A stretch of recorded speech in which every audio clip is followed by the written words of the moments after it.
Hello and welcome to an obedient new episode of the StudioMEcast. I'm your host, Peter J.S. Regan, manager here at StudioME, calling you from our speakeasy. And if you like the look and sound of this podcast, well, you can book it yourself at StudioME.me. Today, I am joined by a special guest. My guest is Brandon Ortega. He is the founder of TBD Media, and he has been on a journey across the United States, and we're one of his stops. And we're going to get right into it, so please join me in welcoming Brandon Ortega. Thank you for joining me today. Thank you for having me, Peter. It's a pleasure. Absolutely. So you and I got in contact because you're doing this journey across the United States. Mm-hmm. And we came up on your radar as a studio, and you reached out, and now here we are. But you've been touring and checking out and doing market research on different media studios across the United States. Why don't you tell us where you started and what, and also just what gave you this idea to do this? How did this opportunity come up for you? 100%. So, again, appreciate you, Peter. Thanks for having me. It's like, studio is so nice, I had to come back and do it again. Right? Thank you. Yeah. So home base for me, kind of where everything starts, is Laguna Beach, California. So I have a podcast studio there in the local area. It's a small town, but it's an affluent place. You know, Laguna Beach, I think they came on the map years ago when MTV made a show called Laguna Beach, right? Mm-hmm. So I wasn't born and raised there. I grew up more inland, still Southern California, and then somehow found my way to Orange County, Laguna Beach, right?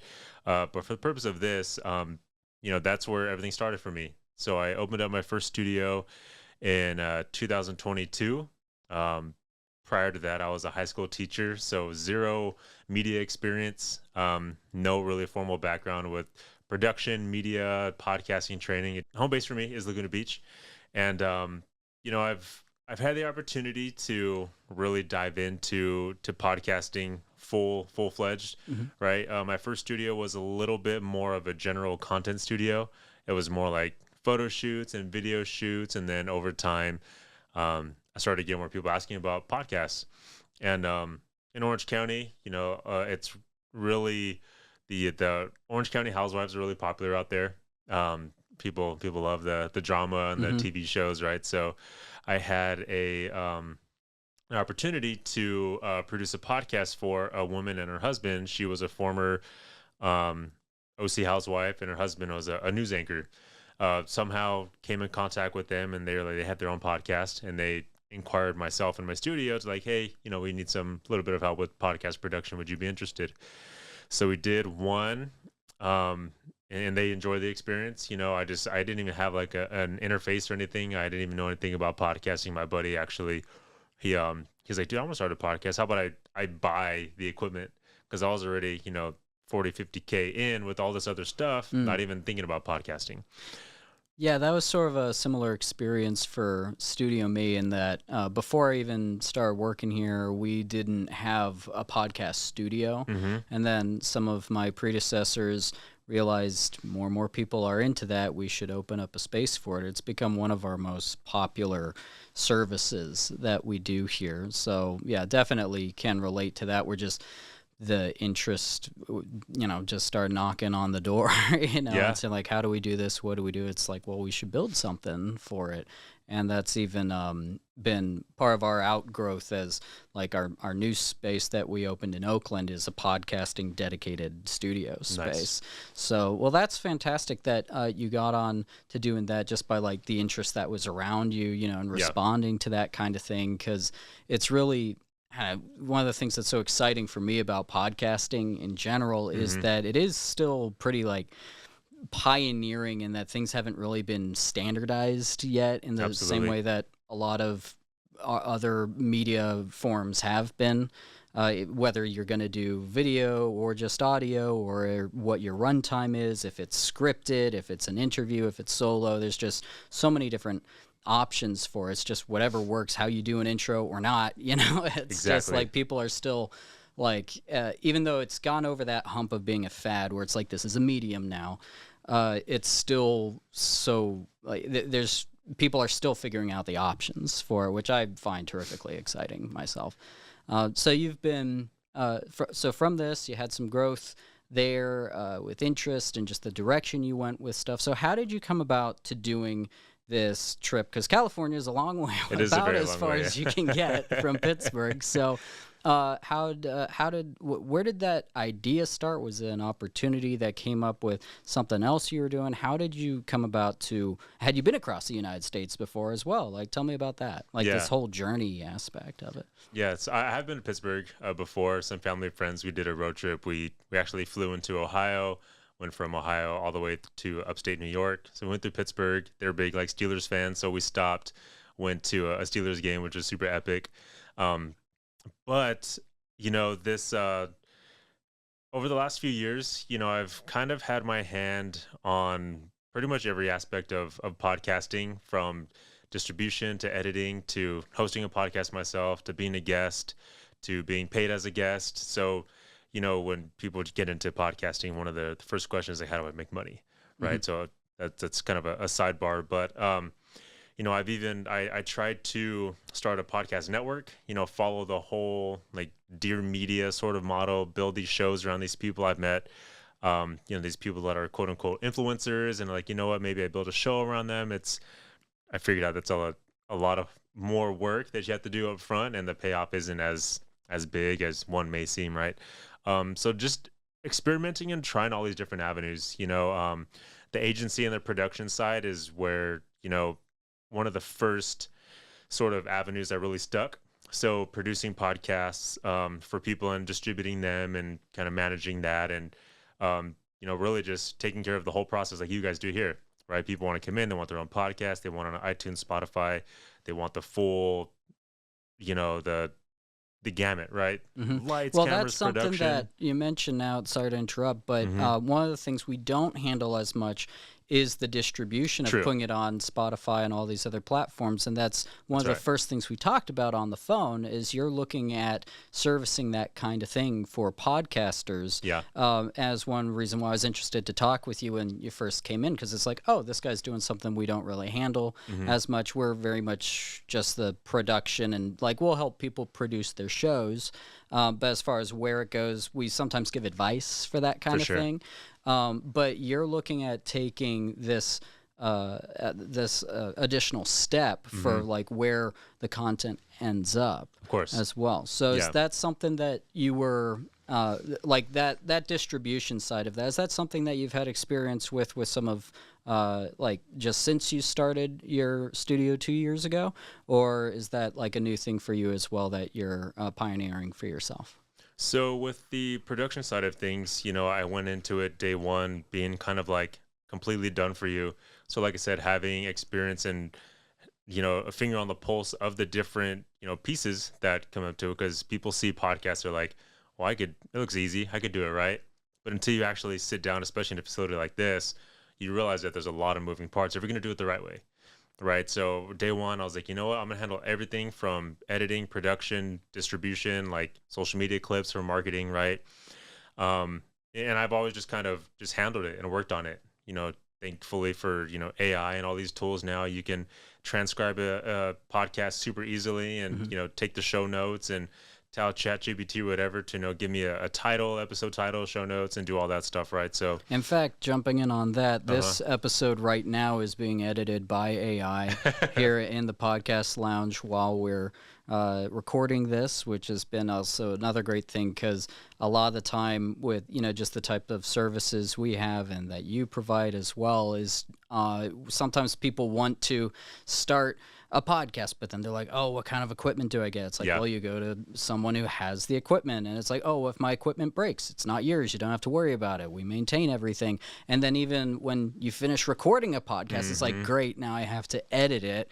And it's like, well, actually, when you record, it's done being edited, unless you want to add like some intro, outro stuff, or if there's something you want to take out. But the lion's share of the work is accomplished there, and that's just one example of how AI has been a nice tool, because it's coming. We're not going to stop AI, but it hasn't been defined how it's going to be used yet. A lot of people are nervous about it, but the way that I've always thought about it and approached it is, it's better to get involved with it and get a handle on this thing so that it ends up being a positive thing for what we do. And Absolutely. overall, it seems like that's been the bulk of the actual effect so far that I've seen, is like, actually, this is pretty sweet. This is making rotoscoping not take as long. This is it's taking tasks that I'm already doing anyway and helping me to perform them has been a big part of it. So for sure. So even like on the studio side, there's only one other studio that I could think of that has some sort of autonomous solution, kind of a one-click. They come in, press a button, and it automatic switches for you. You get your file, right? And even then, like, it's not exactly the same. So like your sort of proprietary system, I would be willing to say that it's probably on the cutting edge of, the studio space. It's sophisticated technology, not necessarily needing a producer or somebody in the studio to manually switch. Like we're talking right now and I'm seeing at the corner of my eye, like the camera switching back and forth, which is absolutely amazing. So, but yeah. And, for me, I went really, really hard on the studio space because where I was at, not too many people were doing it at the time. About a year into it, I started to notice a few more pop up, kind of locally. But as much as I love the studio space, I was thinking to myself, what is something has more scalability? What is something that doesn't necessarily require me to physically be there? Something that I could put some time and energy that may not pay off today, but it can pay off, next year, 5 years, 10 years from now, right? So, just doing research and, reading books and figuring out different business ideas, I ended up coming to the conclusion, like, software was going to be that avenue, that lane, right? So I didn't know exactly what type of software. I'm looking even now, like you probably have your own like built-in software that you created to do the autonomous studio stuff, right? So which is absolutely amazing. And then, like I said, I ultimately landed on a podcast hosting platform. Again, just doing research. I don't have any experience with coding or I'm not a developer by any means, but, as far as building something, even like an MVP or like some sort of, tangible prototype, we could, I could definitely find a team to at least get this idea that's in my head to something that's, physical and tangible.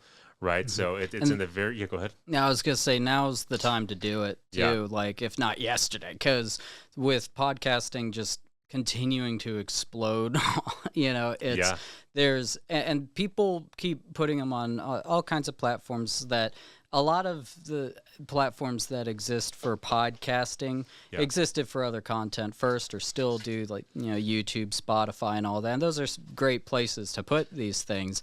But I think that having more podcast designated places like that, like there's still room for that, absolutely. And that to me sounds like something that in the long run is absolutely gonna pay off, especially since there's so many people who are still getting into this kind of thing and are always looking like, where can I put this, where people are already looking for stuff, because when you're on YouTube as a podcaster, you're not just competing with all the other podcasters, you're competing with everything that's on YouTube already, and having one search engine, number two, whatever. Right. And, having spaces that are more dedicated for podcasting for people who are looking for those is, I think, a great idea. Yeah. So that's awesome that you're, getting into doing this kind of thing with it. So now a big part of this has been going to the studios across the country. Yeah. How many studios have you been to so far? 5, including this one. Wonderful. Yeah. So it's been we have a guest we star. We do have a guest. We have a guest Maybe star. you can see. Yeah, she let's a little see. face in there somewhere. There she is. Yeah. Got a golden retriever, Penelope. She decided to wake up of all she knows Penelope. when I'm busy. Oh, you're a sweetheart, aren't you? But yeah, we started in Austin. I guess technically, our studio in Laguna was home base, but I'm being a little bit strategic. I kind of want to end there, make that studio. My goal is to hit at least 50 studios. Whether we go above, so minimum 50, probably get quite a few more in, bigger states.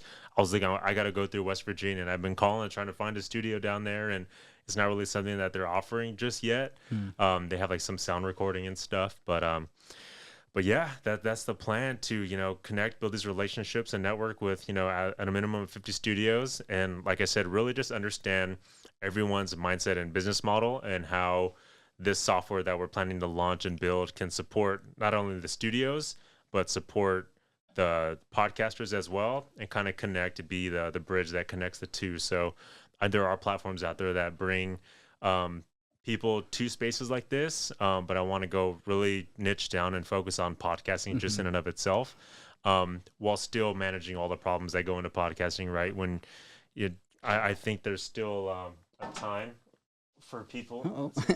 She found the Cool. wooden creature. She loves anything that she thinks is a stick. Hey. There's a Instagram page I follow that's like Stick Nation or something, where it's just people all over the world who are going on hikes and then just being like, hey, I found this stick. It's a bit like a sword or a wizard's staff, and it's very, very positive and wholesome. That's hilarious. So I relate. Yeah, absolutely. Yeah, this dog would love that page. So one of the things that we also do here is everything you see in this space with our 3-camera setup, the AI that we have, all that is something that we actually will build out for other people as well. Really? Yeah. That's good to know. Yes, because some of our clients are people who, on the one hand, there's the convenience of renting any studio space, which is, hey, you don't have to worry about the equipment and all that, and also it doesn't take up space in your home or your work area or whatever.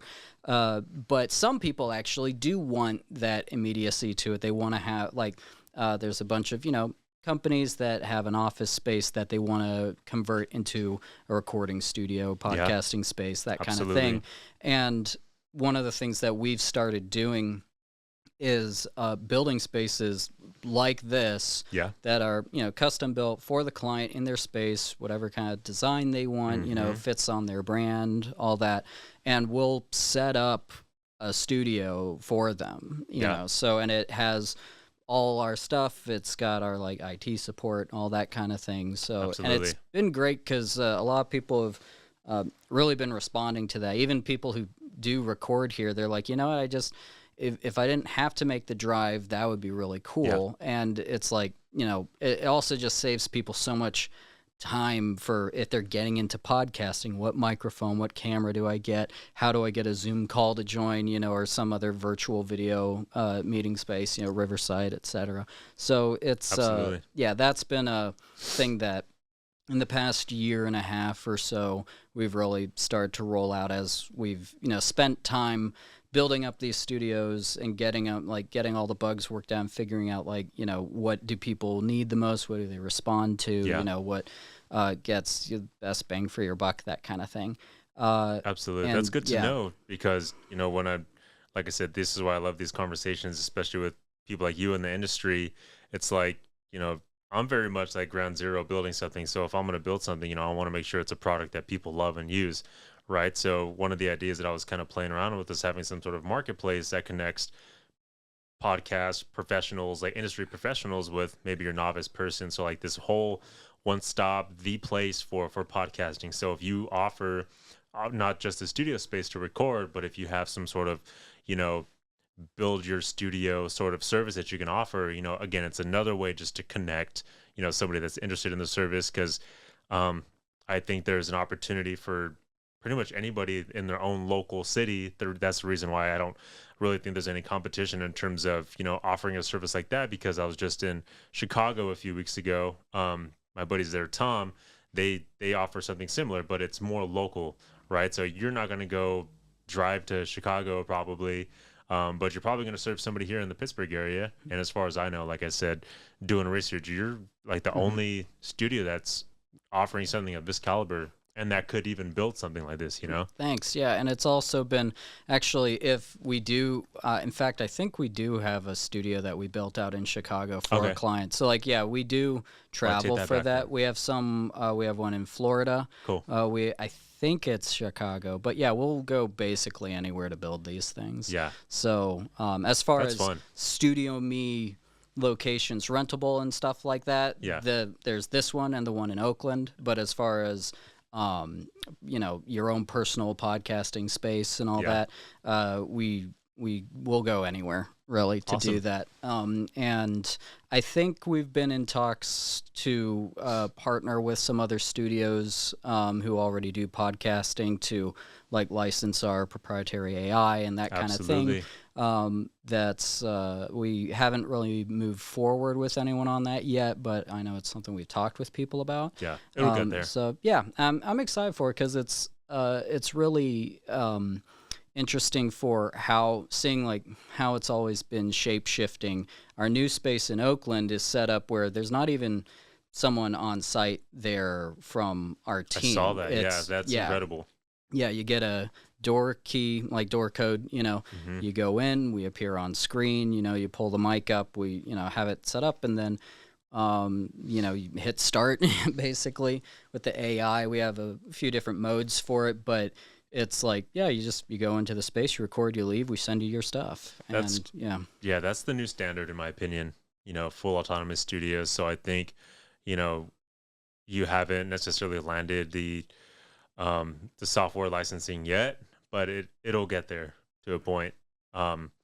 Because I mean, especially with the pandemic and COVID protocol, all that stuff, being able to offer a place where you don't even have to have an extra body or an extra person there, maybe offer some sort of cleaning like in between or whatever, just stay upon regulations and all that, right? But yeah, man, I mean, you give somebody a door code, come in, you press a button, and then like if you're managing it remote, it saves the producer, the studio manager time, I think that is anybody looking to get in the studio space, like, should be considering it's you can't just come in. I mean, you can, but you should already be thinking to like, how can I automate this and take myself out of the equation, which was my biggest hurdle too. That's one of the reasons why I was looking into software, and I consulted with a studio down in Austin, which is how I met them. They're the only other studio that I know that offers their proprietary software, but they built it themselves. Like, I have no idea how they did it. They kind of talked me into, or not talking me into, but they talked me through setting up like, I did the whole ATEM switcher, connecting it to the audio interface, and, but I still had to be there. I still had to manually press the buttons, camera 1, 2, 3, 4, whatever. Right. So the automatic AI solutions you have, like, it's just a matter of time, I think. Yeah, I certainly hope so. It's been really well received by old clients we had that started using it, and new ones who like just started their podcast. It's like a magic trick when we do the tour and we show them this, and they're like, you can just see all the gears going. They're like, oh my gosh, I don't have to deal with that. It's like, it's over, it's done when I'm done. So that's an exciting part of it. So so far your studio, we're the fifth one you've come to. You're hoping to get to 50. All right. I'd say when you're what kind of timeline are you on for this? How long of a journey are we going for here? Yeah, so that ties into something you mentioned earlier about how am I able to even do all of this?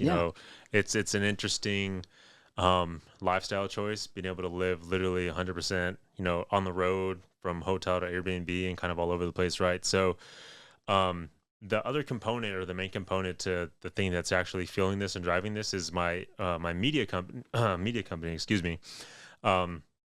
who I was able to partner with. Who he actually became a client of mine, but we decided, it's probably better to entertain, some sort of joint venture or partnership, right? So he, this gentleman, he runs the marketing division. He's a chief marketing officer for a global wellness franchise.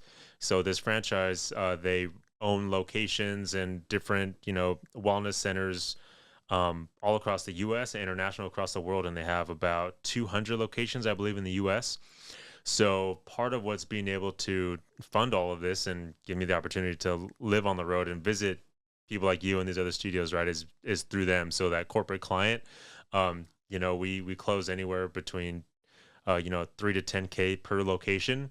And we're basically just going in, setting up, lights and cameras, and giving them, a month, 2 month, 3 months worth of, content and, professional video production, editing, doing all the clips for social media and stuff.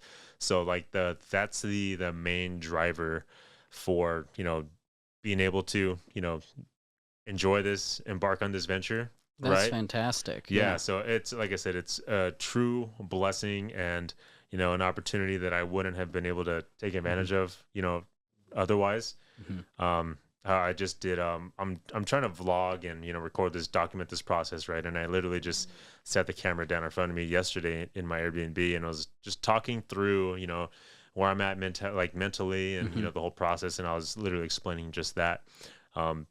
Asking for open doors, praying, saying like, how am I going to accomplish this? What's, open these doors that I could kind of just step through, and lo and behold, this opportunity comes up. So I figured I don't have any kids. I'm not married. I got a golden retriever right here who's being a brat, and that's about it. That's the least of my worries. So, yeah, it's really really fun. I think it's fantastic that you're taking advantage of these opportunities. It's like really what can make such a big difference in the long run with so many things that you've got going on. And Yeah, it's like, just having that drive to do more, to like what else is here, what can I mine from it, is yeah, something I identify with a lot. I think it's even like just going back to for me, art school, it's like you have your assignments. It's like these are the drawings or paintings or hmm, films or whatever you got to make, and just on top of that, outside of that, doing more stuff and yeah, just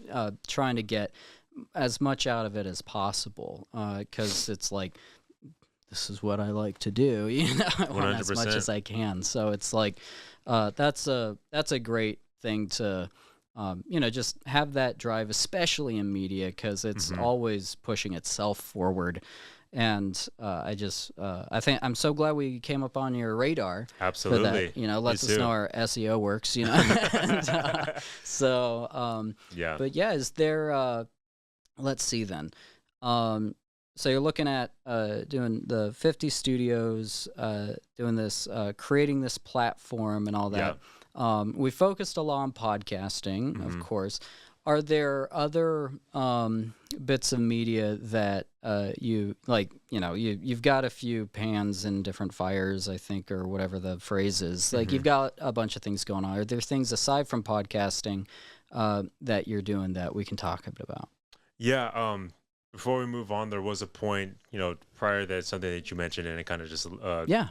lit a light bulb in my head. So anybody, who's listening or is kind of in that entrepreneurial mindset or venture, I figured, something that kind of comes up frequently when you're building a startup or starting a new company or even like any new venture, right? Mhm. There's always that, the fear of the unknown and kind of uncertainty and not really sure whether or not your efforts are going to go noticed or even going to be worthwhile, right? So it's definitely been a learning process, and like I figured, depending on me specifically, this venture, it's complete upside for me. At the very least, I'll have met 50 amazing people, made 50 new relationships and connections, and built relationships that I wouldn't have otherwise built, if I would have just kind of stuck to whatever was paying the bills or just this job to go into a center and fulfill media work, right? So, just being able to, connect with people like you, like if this wasn't even on my radar, we would have never met. I wouldn't have been able to Mhm. come and check out this place. So, um, I live very much in kind of like that motivational and like kind of mindset, just me personally. Um, I figure there's always a time and place, but if you're listening to a podcast, you probably want to get better in some way, shape, or form, right? So, just words of encouragement, anybody that's dreaming or doing and really putting in the effort and going after something, it's not all for nothing, even when it does feel like that and those thoughts kind of cross your mind. What am I doing this for? Is this even going to pay off? The only way it can't pay off is if you give up, right? Mhm. So just wanted to go on that little tangent right there because it was just popped up in my brain. No, I love that kind of thing. And I also should say I looked at some of your social media as well Okay. before this, and you have a lot of nice messages on there that are very much on brand with what you just said Hmm. as well. Let's even go into social media stuff as well, because you're really active with posts. Even like since I met you yesterday, Hmm. we've got stuff going on online with that. What kind of ways have you found, like, I mean, I guess I should say, what's sort of your story with social media as far as when it comes with podcasting? Is that something that with your studio and your clients, you help people with that, sort of like building an online presence as far as like short form content, maybe from the long form content? What kind of, I guess to specify, what kind of role, if any, do you play in short form content with your clients? Is that something that you handle? Yeah. I mean, social media and short form content in and of itself is like its own beast, right? I don't think anybody really has an answer unless you're working at like an Instagram or Facebook, whatever. And even then, they're just like, well, I don't know, just changed like 5 minutes ago, like the whole algorithm thing, right? So there obviously are people that, have made it work to their favor, and they understand how the game works. But even those people, they're constantly iterating and trying new things and adapting and putting out new forms of content, right? So unless you have some sort of like following already or like an email list, I think short form is the best way to not only market yourself and your podcast and your product and what you're delivering, but also like for collaboration. Like back in the day when social media was like, yeah, I can just shout out this page and put it on my page, where algorithms were a little bit more chronological and things like that. It just doesn't work like that anymore. So being able to collaborate, and like yesterday we created a post and we collaborated with one another, and some of my followers are messaging me like, oh, where's that studio at? It looks amazing. And like, well, it's in Pittsburgh.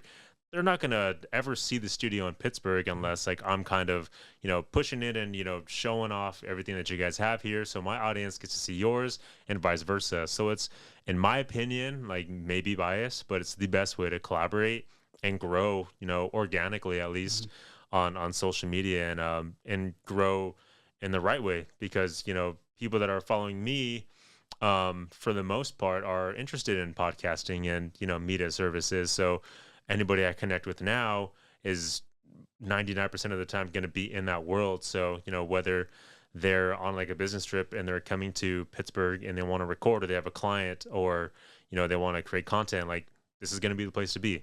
Right.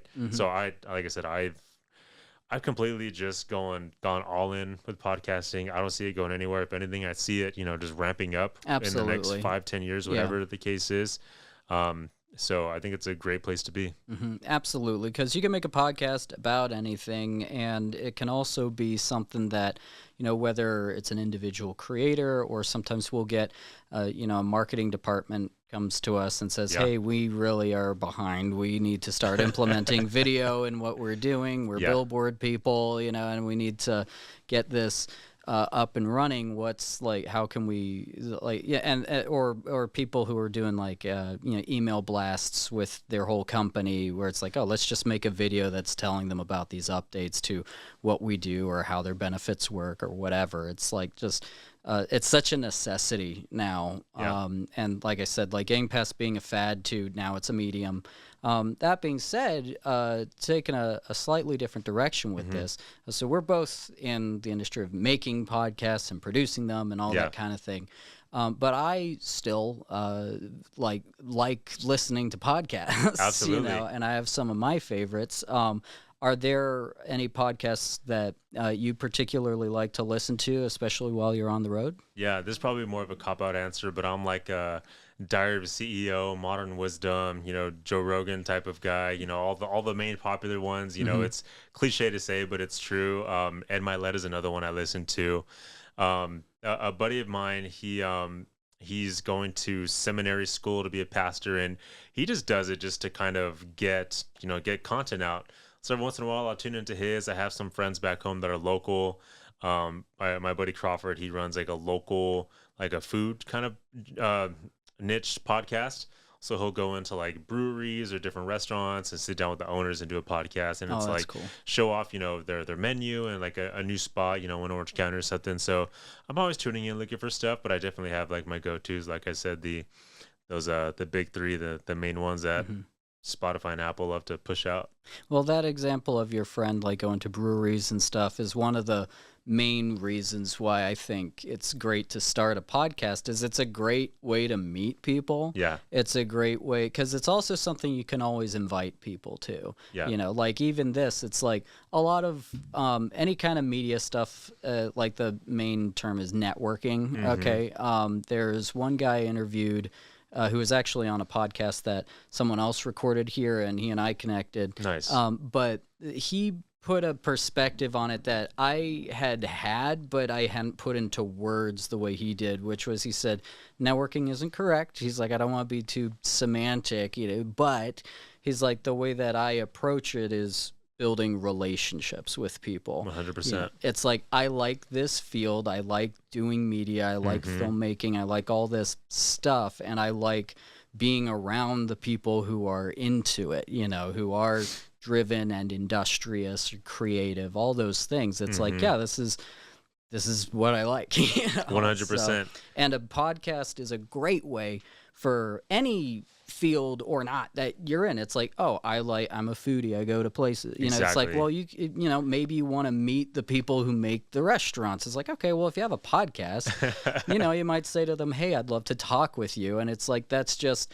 it's a great, you can always invite people to it. Or if you're in a field where you're trying to like just meet more people who do what you do, or, and also, I used to pitch this to like at networking events for people who are like, oh, well, what could I even make a podcast about? I'm like, well, what are you doing? And they're like, well, I'm in dental school. I'm like, okay, well, there's a lot of people who are in dental school. You could make a podcast about dental school. That's a resource for people like that. Guess what? You could have dentists on your podcast and you don't have to go through, you know, like Leonardo DiCaprio's agent to get him on the podcast. It's like, they're people who are in your field. Chances are they'd love to talk with you about what they do. You can probably even get some professors on there, however dental school like operates. You can, you know, there's a niche audience right there. You've got a topic you're passionate about. You've also, if you're in dental school making a podcast about it, it helps you study. It helps you get more familiar with what you do.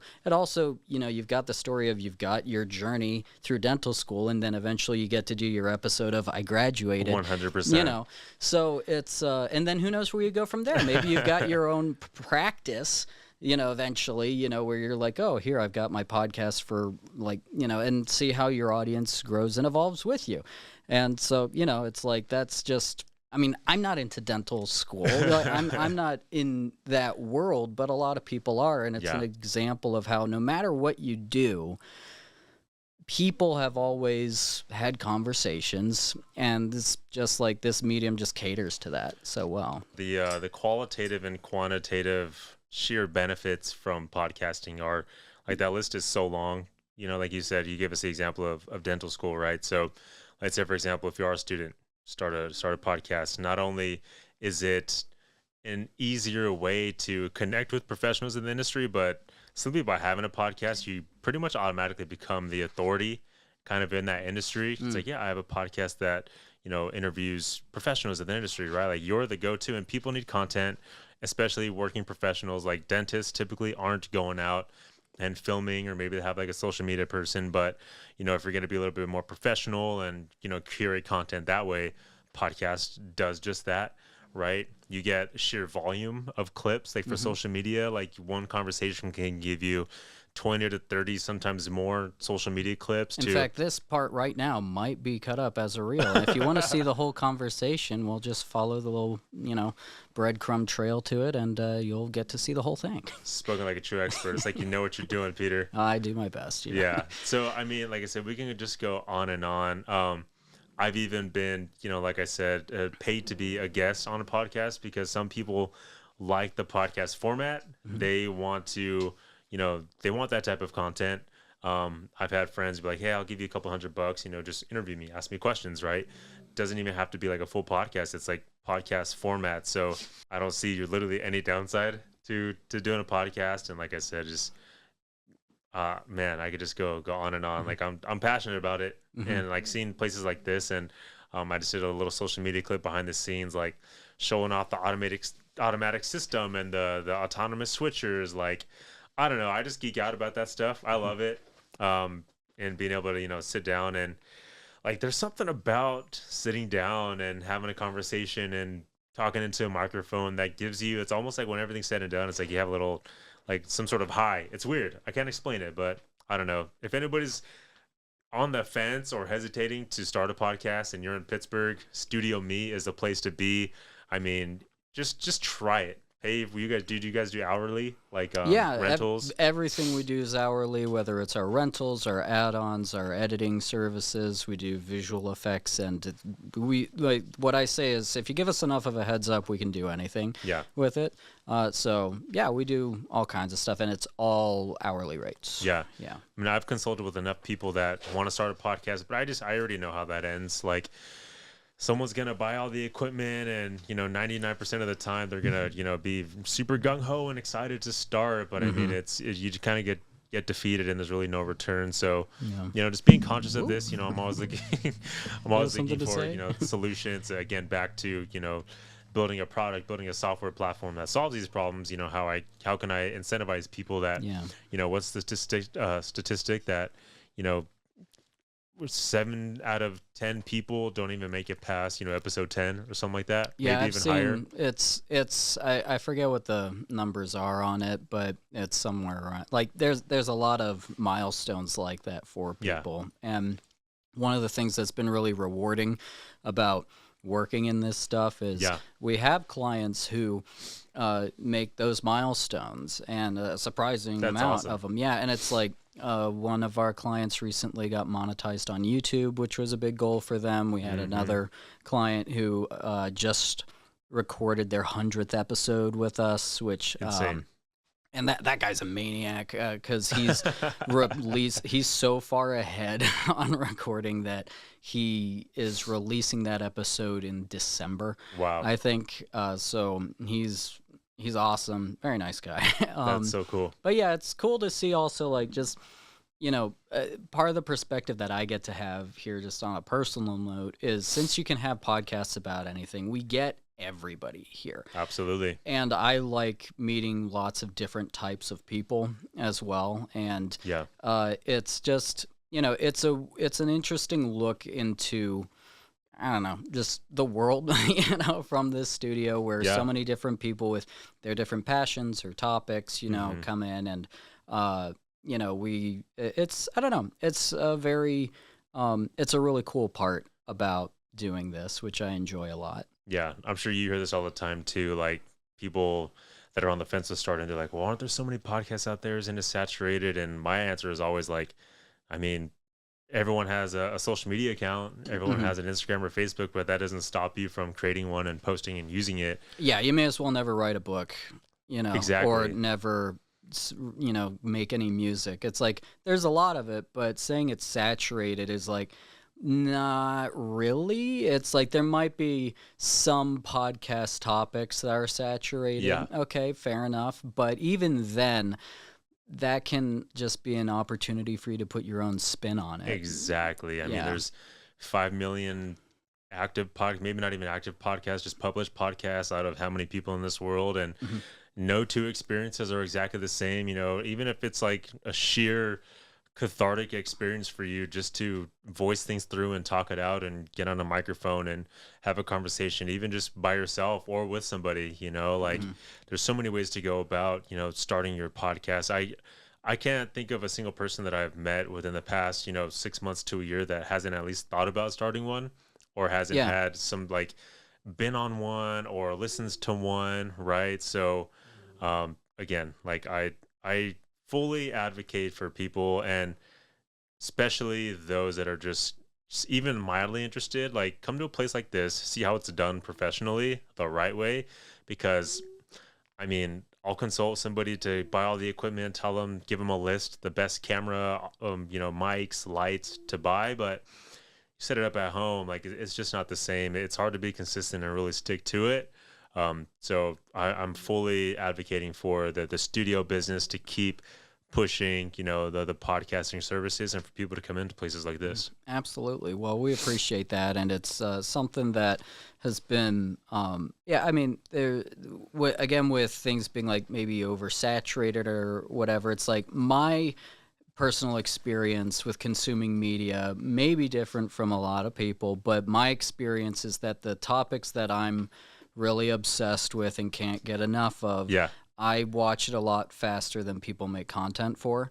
What topics are those? Well, one of them would be filmmaking. Okay. Absolutely. A lot of historical stuff Cool. as well.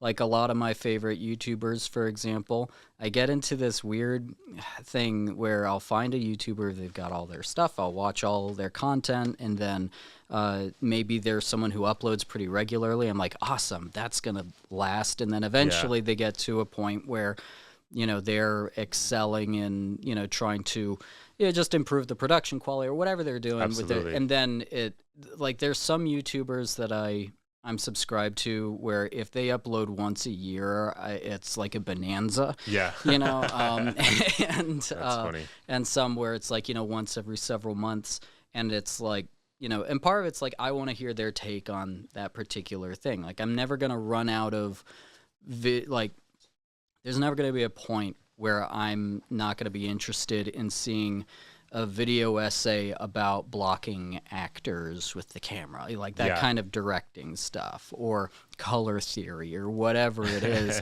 Because it's to the point where I watch everything I can on that, when I have time, and then I also just have my own personal library at home of just books of all these topics I'm into.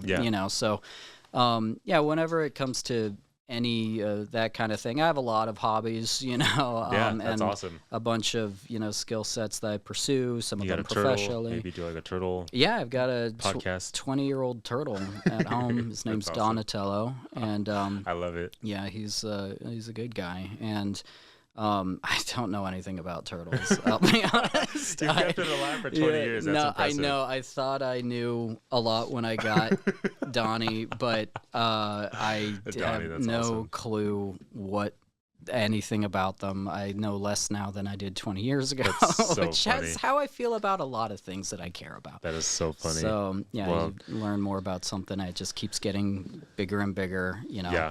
When I got, he's like about this big now. That's awesome. So.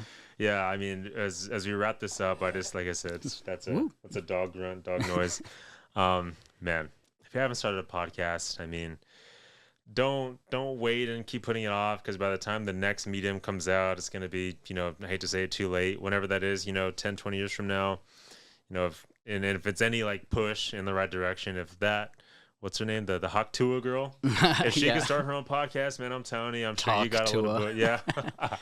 Which I started to listen to. I'm like, I got to pay attention to the import. And I was like, honestly, this is a pretty charming podcast. Is it really? I haven't listened to all of it. That's funny. But I was like, I could listen to this person for a long time. Yeah. That's funny. She's got that personality. That's true. Yeah. Well, I was hoping to say, if it upsets somebody enough to the point where it actually pushes them to start, gives them any sort of consolation prize, then but that's good to know. Never judge a person by I guess what they go viral for. Yeah. Oh my goodness. Yeah. So we could all be so lucky. So, right. Well, thank you very much for joining me today. It's been a really great conversation. I look forward to following you on. I already do, but just following your journey. Yeah. And seeing all that. Everybody, there's links and stuff in the description of all this. So make sure you follow Brandon Ortega and see what he's got going on over there. It's just I wish you luck in your travels. Appreciate you. Yeah, this has been awesome. Absolutely, and of course you as well. Yeah. So if anybody likes podcasting, media, or golden retrievers, or Airbnbs, we're staying at some cool spots. So just looking to connect with people in different cities. Starbucks, Trader Joe's, those are like our go-to spots. So all that fun stuff. Excellent. Yeah. Appreciate you, Peter. It's been awesome. You too. Cheers. Yeah. Cheers. I certainly hope you enjoyed this episode of the StudioMEcast. Like, share, subscribe, etc. And don't forget to check out the description to follow Brandon Ortega's journey across the continental United States and see the studios that are out there. But make sure that you stop by StudioME in East Liberty and check out our website at StudioME.me.